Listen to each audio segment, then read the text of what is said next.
Hola, buenas tardes. No sé si me escuchan bien. Te escuchamos muy bien, Luis, Bien, pero aún perfecto. no te vemos. Voy a comenzar, no sin antes agradecer a todos los colegas y las colegas que han expuesto en esta panel y también agradeciendo la invitación a esta instancia que me parece tremendamente importante y propositiva para generar diálogos y reflexiones colectivas que creo que deben realizarse en términos latinoamericanos. Voy a compartir pantalla y si ustedes me comentan si se ve bien. Se ve muy bien. Vale, perfecto.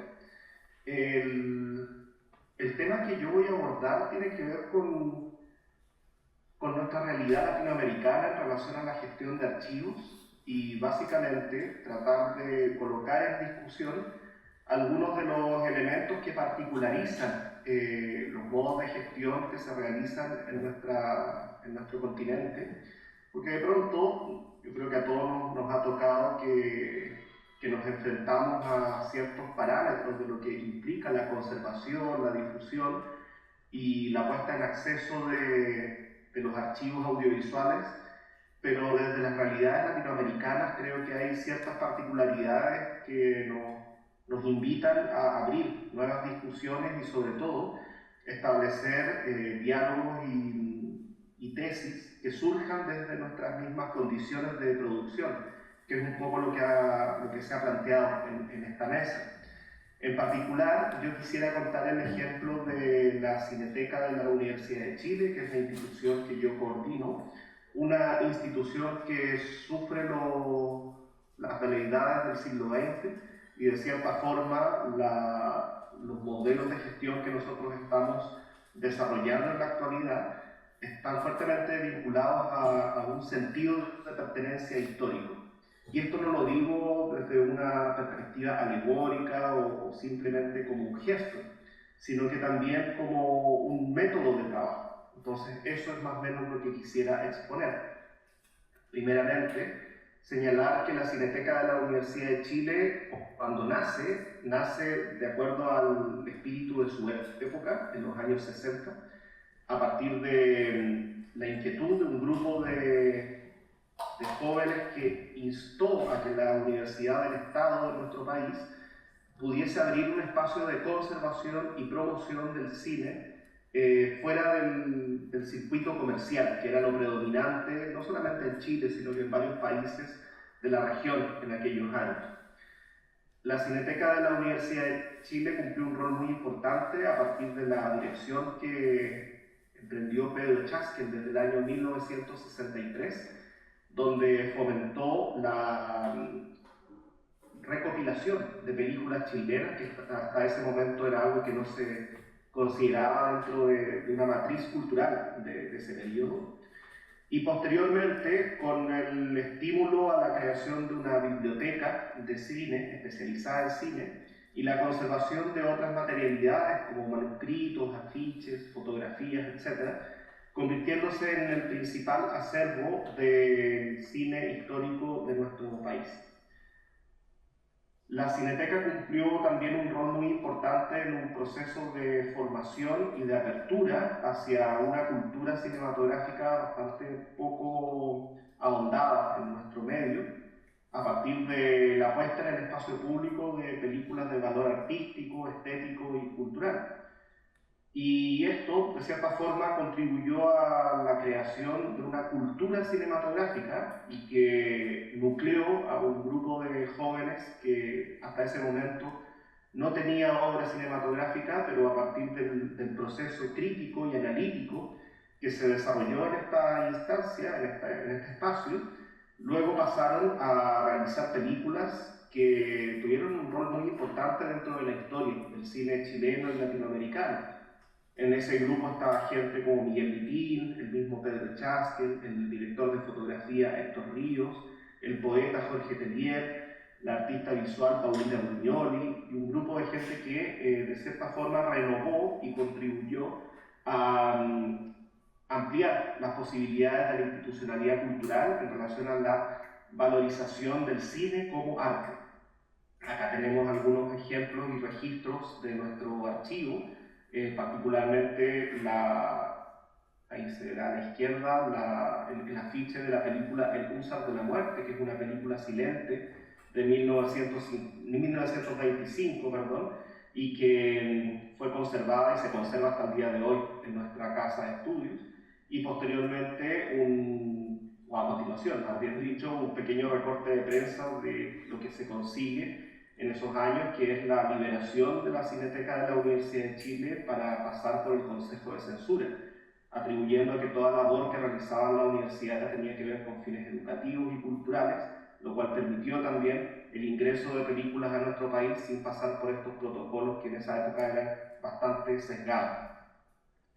La Cineteca fue clausurada después del golpe de Estado del año 1973, porque en esa época, tal como ocurrió también en varios países de nuestra región, la universidad fue intervenida y nuevas autoridades militares o civiles que apoyaron el golpe de Estado tomaron el control de todos los departamentos, y entre esas decisiones fue la de cerrar este espacio en el año 1976.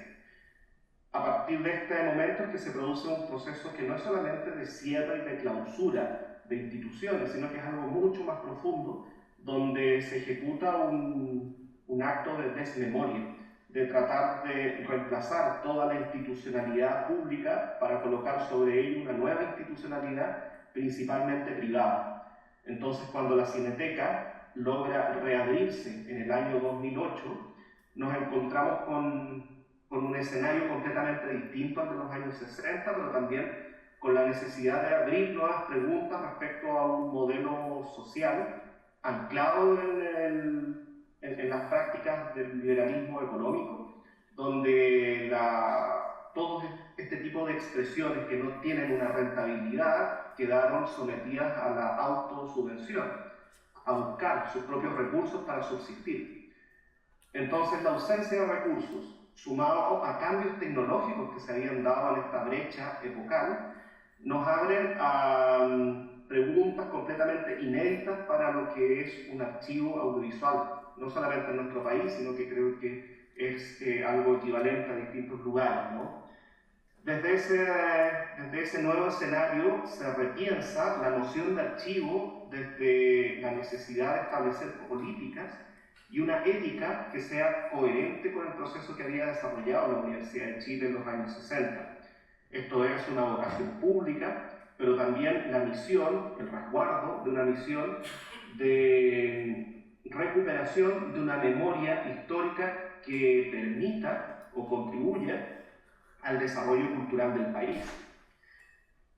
Dentro de eso apareció una de las tareas que no es tan habitual dentro de un archivo, que es la reconstrucción de sus propias colecciones, porque luego del cierre estas habían quedado desperdigadas y habían sido traspasadas a una institución privada, a una fundación, por lo cual hubo que reconstruir cuál era ese archivo y luego generar las condiciones administrativas para que se restituyese esa colección a la universidad.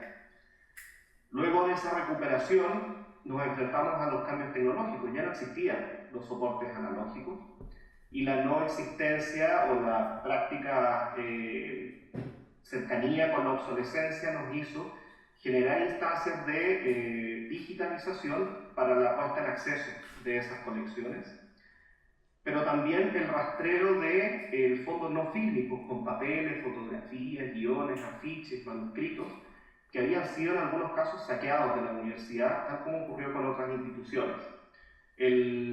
Uno de los daños más importantes que se ha podido detectar a la historia del patrimonio audiovisual de nuestro país no es la destrucción de las películas, sino que es generar las condiciones para su desaparición, su robo, su pérdida, dejarlas en el abandono. Entonces hay un daño un poco invisible que nos dimos cuenta que existió y que fue el más perjudicial, junto con las políticas neoliberales que generaron un borrón de la historia, y dentro de los procesos historiográficos la Cineteca de la Universidad de Chile casi no existía. Por tanto, dentro de estos nuevos objetivos que nos colocamos era crear y construir las condiciones para visibilizar algo que sí había sido y que había tenido un rol importante dentro del desarrollo de las artes y la cultura en el país.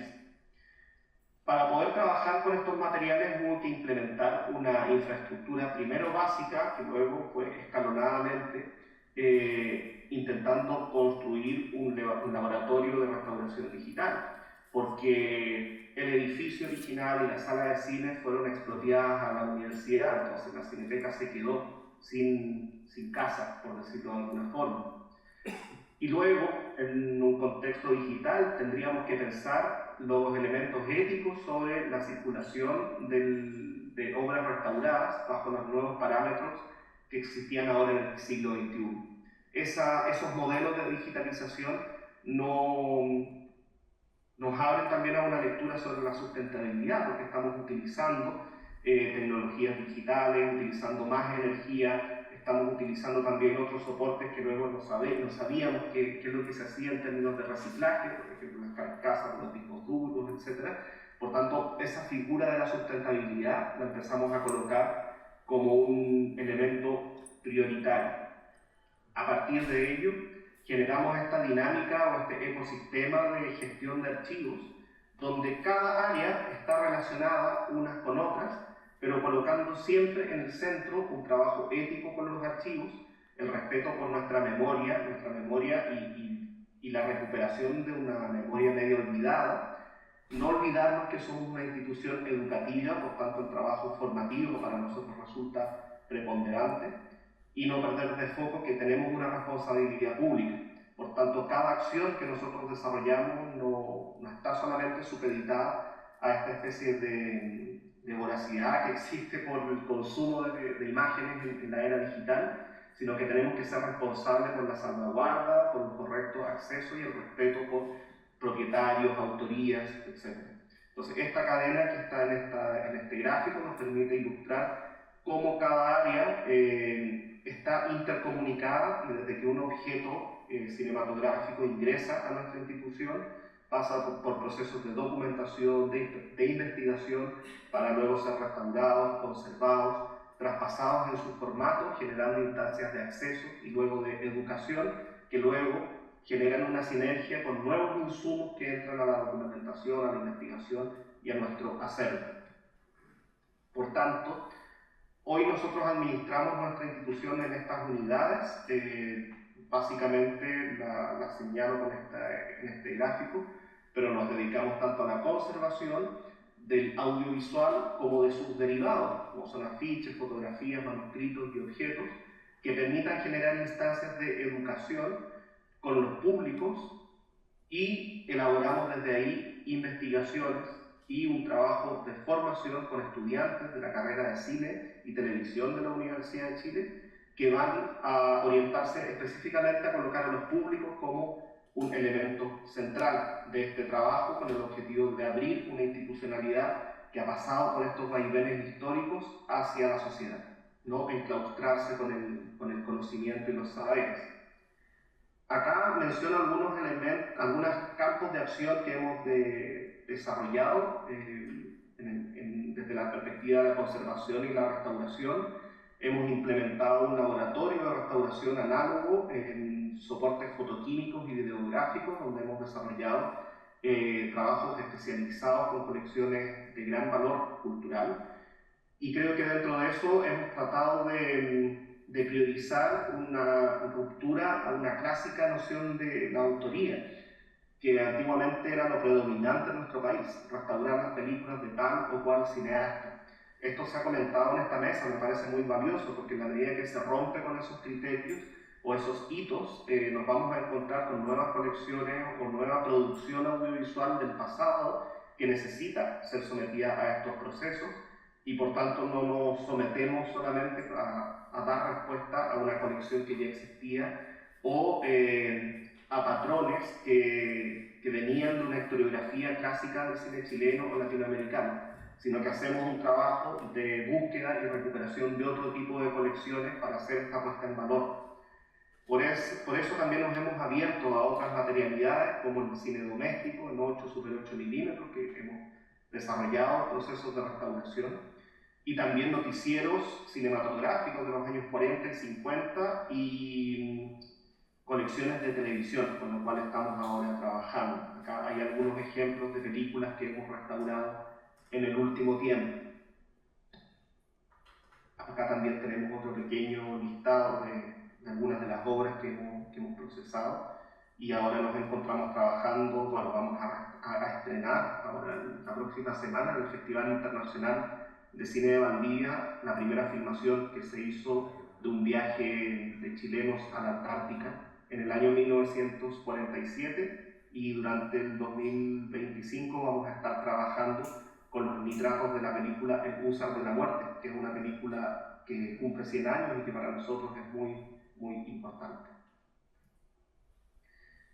Dentro de los campos de acción está la mediación y el trabajo con los públicos, donde nos hemos situado en la recuperación del modelo cineclubista que nos permite generar espacios de educación y autoeducación artística con el patrimonio chileno y desde una visión un poquitito más experimental, más que un profesor se coloque a contarle cosas al público, sino que es el mismo público desde lo emotivo y lo afectivo que empieza a generar sus propios modelos de interacción con esas imágenes.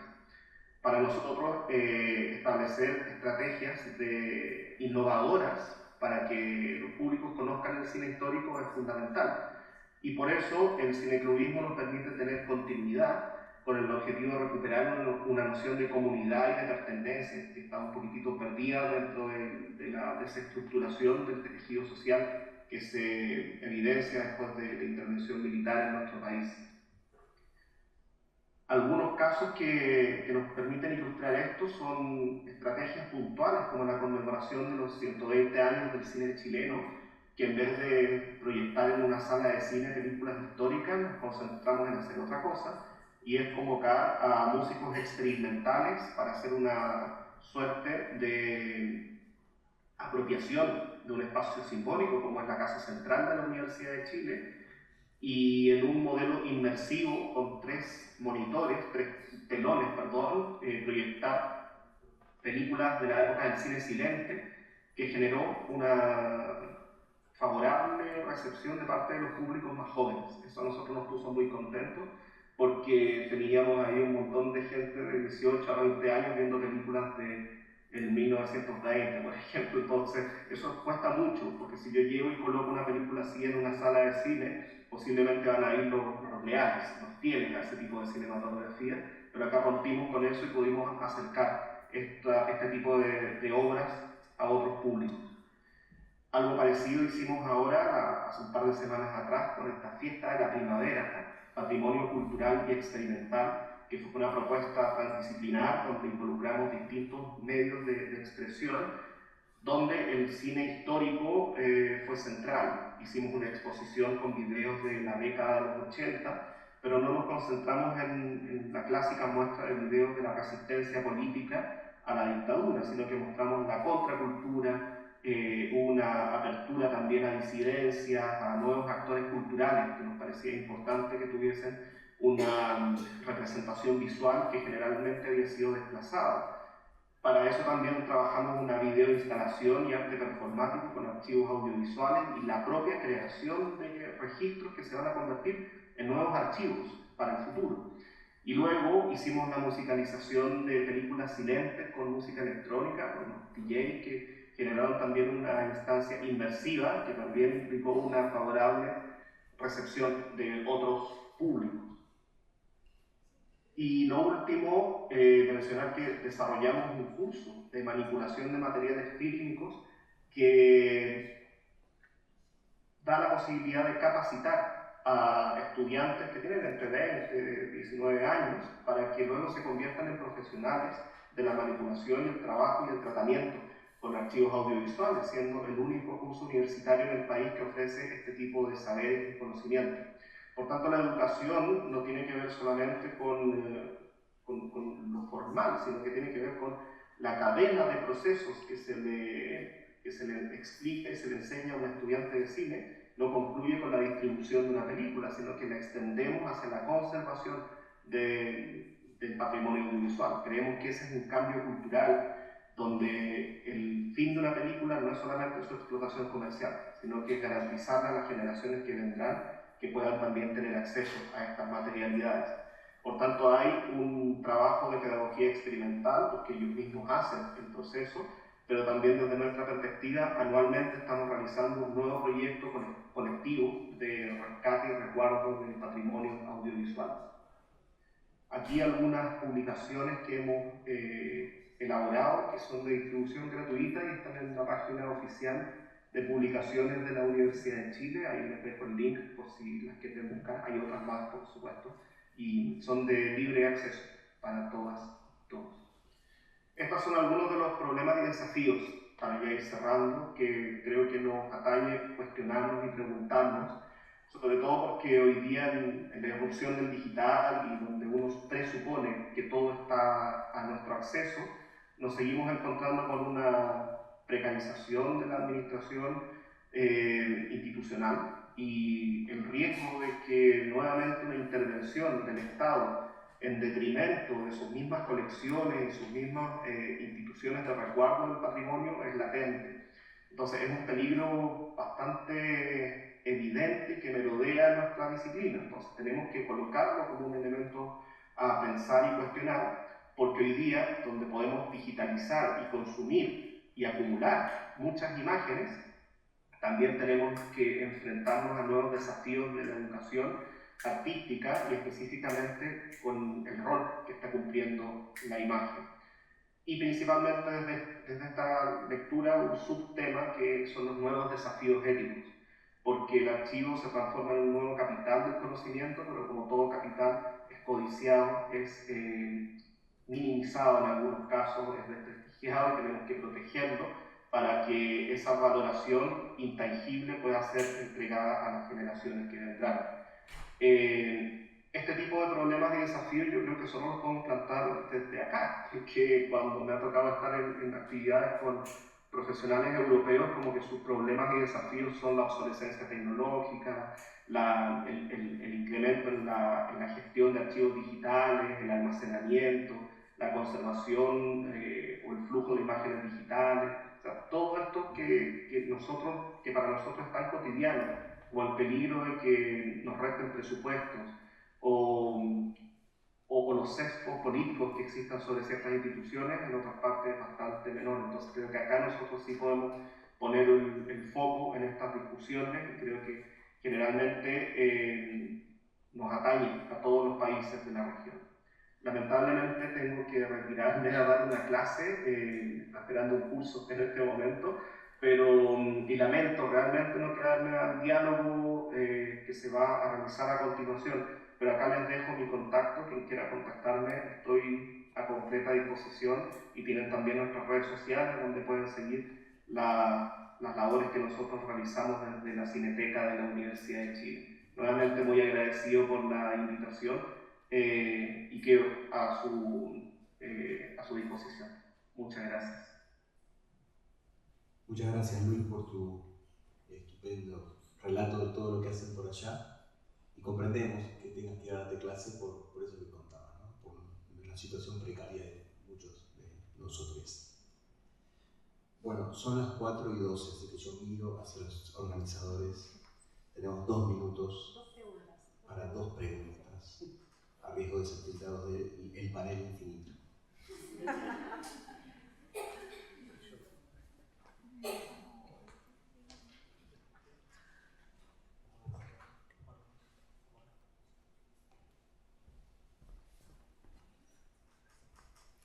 ¿Alguien que quiera hacer alguna pregunta?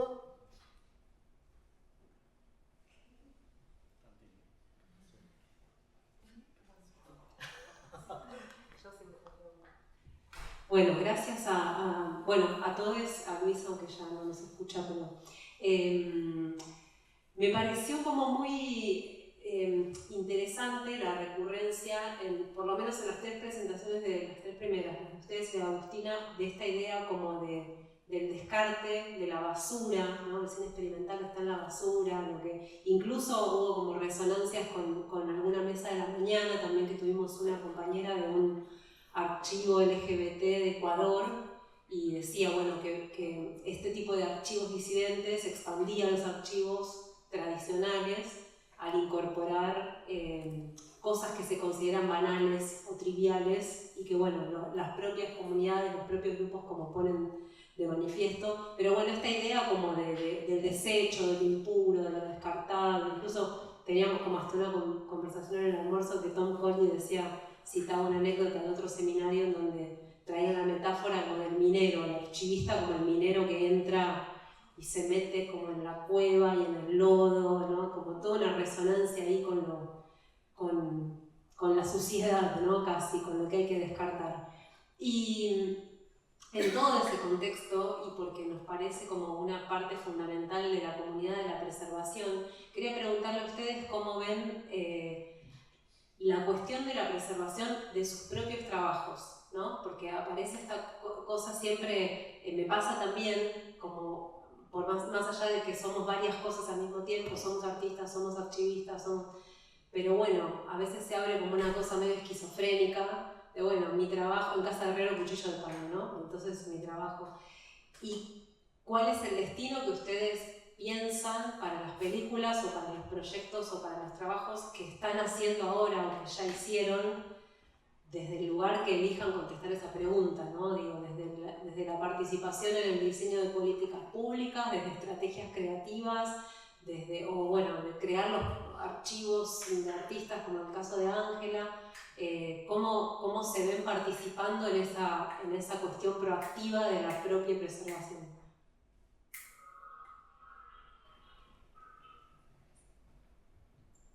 ¿Queremos? Agustina. Bueno, yo quiero contar una cosa que hablamos siempre con Brian Macar, ¿no?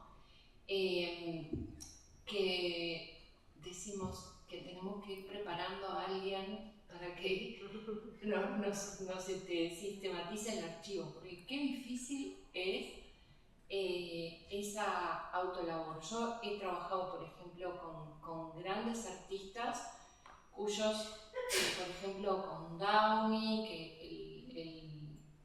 digamos, la parte de archivo lo hacía la esposa, pero ahora ya la esposa no lo hace, y ahora para recurrir a ese archivo hay que ir a una institución privada, bueno.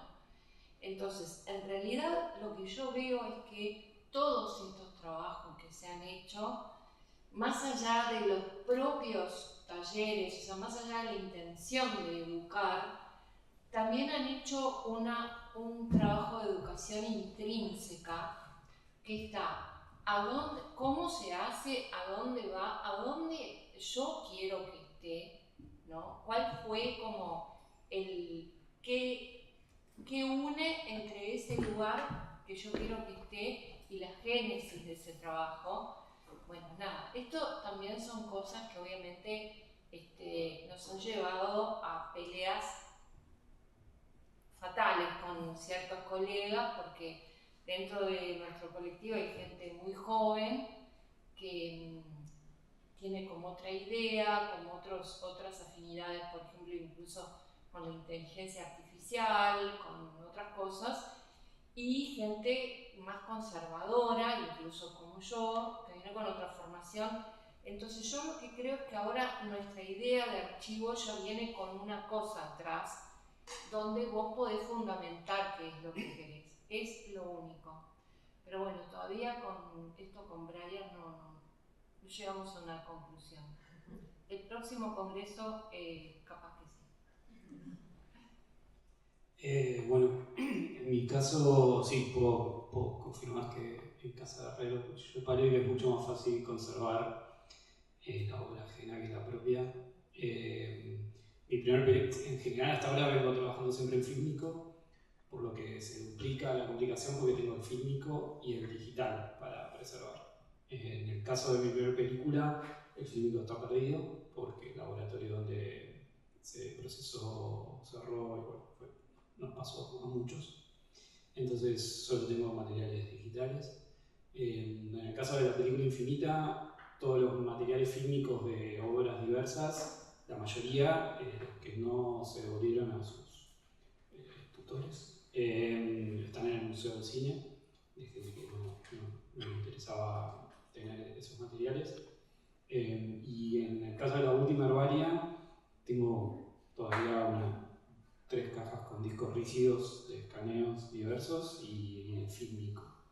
Entonces está ahí esperando una nueva pandemia para poder sentarme a revisar y migrar, ¿no? Muchos de esos escaneos se hicieron escaneos en alta, porque fue reciente, entonces es material que ocupa mucho espacio.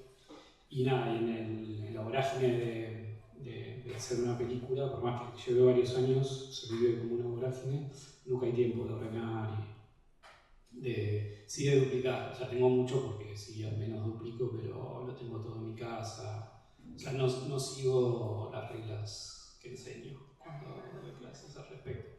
Pero sí, también creo que, no es por patear la pelota afuera, pero creo que también desde las políticas públicas que, por lo menos hasta hace un tiempo, incentivaban la producción de cine, también faltaba esa pata que era la de ayudar a que ese cine que se hacía se conservara. Bueno, en la actualidad están ayudando a que deje de hacerse y de conservarse lo que se hace y lo que se hacía.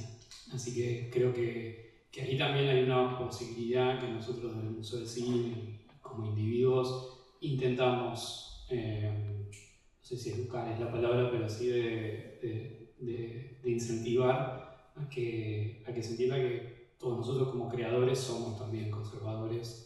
Y quizás, bueno, sí aprender a que no depende exclusivamente del Estado o de un ente superior conservar lo que uno hace, sino que también es parte de uno, porque claramente no hay otra persona o institución que se vaya.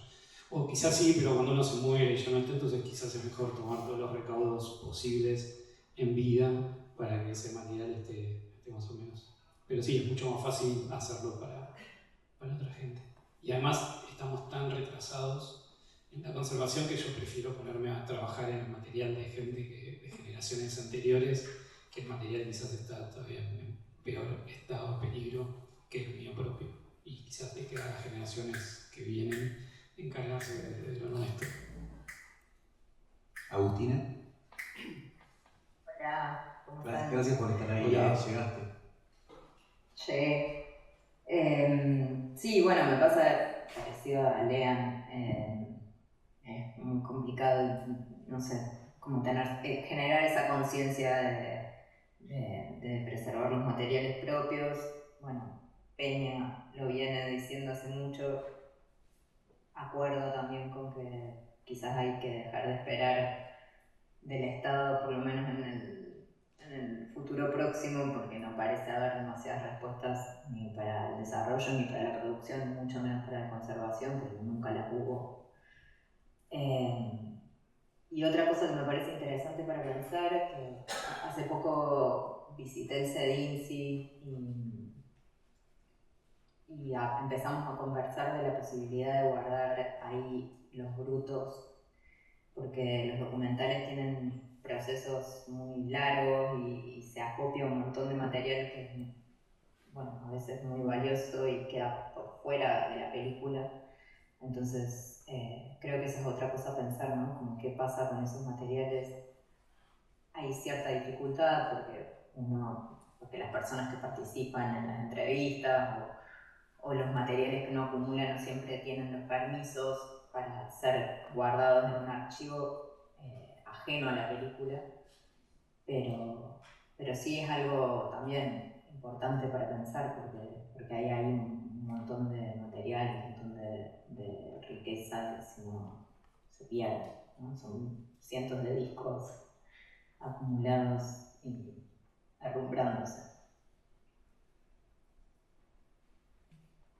Bueno, siendo las 4:23, voy a pedir un aplauso, por favor.